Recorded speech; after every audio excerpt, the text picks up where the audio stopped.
were back, and Stacey and I had a few words in between times, but we need to go back in because what happens if somebody is hard of hearing, and it can run from next to nothing to very, very serious.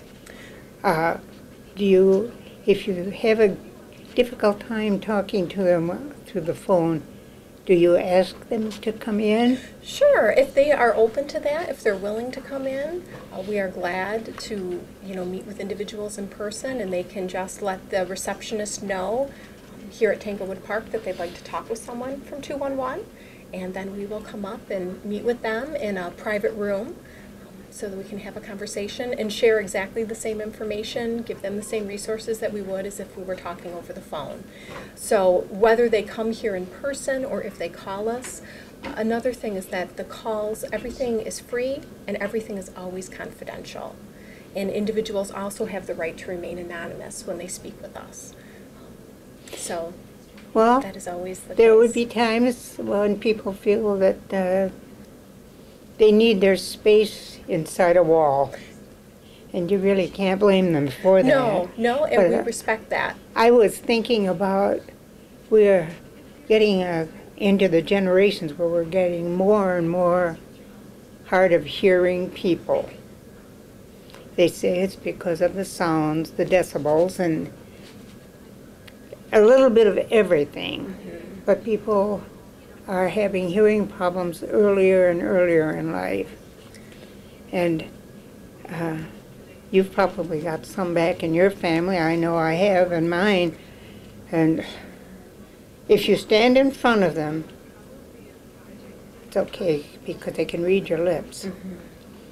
If you turn to the side or turn your back on them, they know there's somebody talking, but they do not understand what you're saying. Yes, and so for any individual who has any hearing loss or any hearing issues, we would be glad to meet with them in person. And also, individuals can email us, or they can use our website, which has our database online. So really any way, however that individual is most comfortable with contacting us or communicating with us, we are glad to meet them there and service them that way. Just off the list that I'm holding here, it says find answers and call 211, and the listing in itself has a little of everything. So you must have people who have read research books, so they've got all kinds of answers, and the rest of it's just plain common sense. There's a lot of work that goes into identifying those resources. So we have about 1,000 different agencies right now in our database with just a multitude of programs and services in the region that we serve. And it can be really difficult, even being aware of what all of those services are. So, which is why 211 is such a great resource. And, really anytime anyone is struggling to know if a service exists, or is having a question or a problem, even if it's calling on behalf of someone else. We frequently have people who, family members who call, friends, churches, pastors, other agencies. So there isn't any one type of caller. Anyone is welcome to call any us. and everything. Exactly. Which is, how did we get so lucky in Muskegon County? It's a great program, and we have been operating since, I believe, September of 2005 as the 211 designation for Muskegon County, and the other counties we have added throughout the years. And our call volume keeps going up as well. So, well, it's something that I guess I had heard of it in passing, but I didn't pay any attention to it because I didn't have any need for it. Oh, as such, I don't think I do yet, but there will come a day. We will always have problems of one sort or another. And it used to be you could look in the phone book and you could find something in a hurry. But if you try to go through the phone book now, you'll never get through it. No, it's not. It's just not quite that simple to find that. And the phone book, another disadvantage is that it doesn't help you navigate the human services delivery system, which is something that 211 does. And that's something that our call specialists are all trained and educated to do. Is this something that started up because 911 kept getting calls for everything, but the real problems that it was meant for? It is, yes, 911, I know, probably frequently, more than they would like, gets calls and questions that really aren't pertinent to their services. And 211 certainly is the place for individuals to call who have non-life-threatening emergencies, but are having, questions, concerns, kind of a health or human service emergency that they need help figuring out, or maybe just want to know if a service exists. We get calls, just as an example, for support groups. We get calls from people who maybe need to find a physician and aren't really sure where to go. And we have resources where we can direct people to that. So our real mission is connecting people to the agencies and services that exist in their community and helping them make that connection. Evidently, people are not really aware of the number of agencies that are inside our area.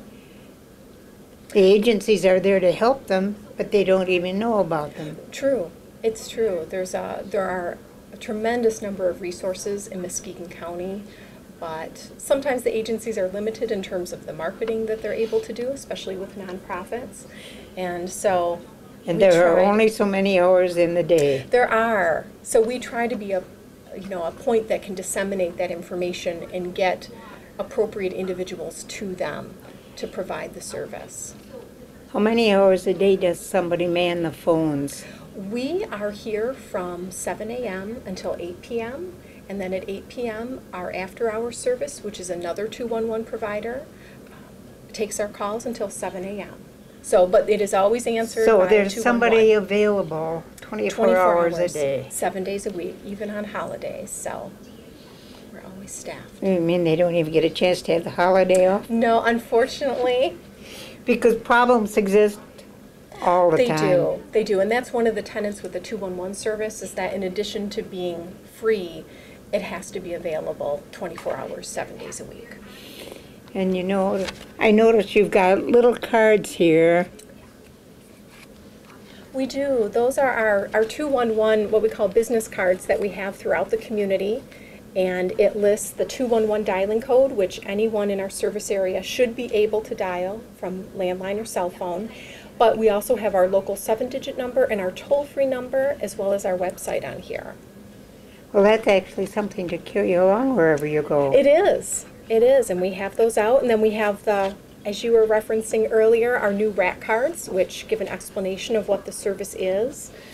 And I'm going to sneak one of each and take them right along with me. Yes, please do. Yes, please. And feel free to, share our agency. Well, believe me, I will, because it's nice to know that we've got something. And, Muskegon County is a kind of nice place to live anyhow. Oh, it is.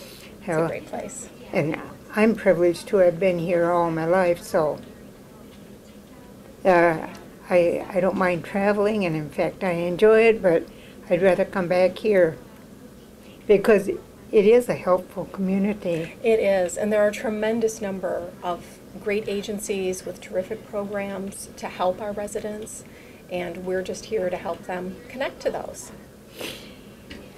Well, you know what? I appreciate that you have given me the time and all the information, and I'm sure I haven't even gotten through the upper surface yet. But I hope you'll allow us to come back from time to time so that we can pick up with the new things that are going on. Oh, absolutely. And thank you for the opportunity to talk with you today. Well, you're very welcome, Stacey. And until the next time, West Michigan, don't forget to tune in again.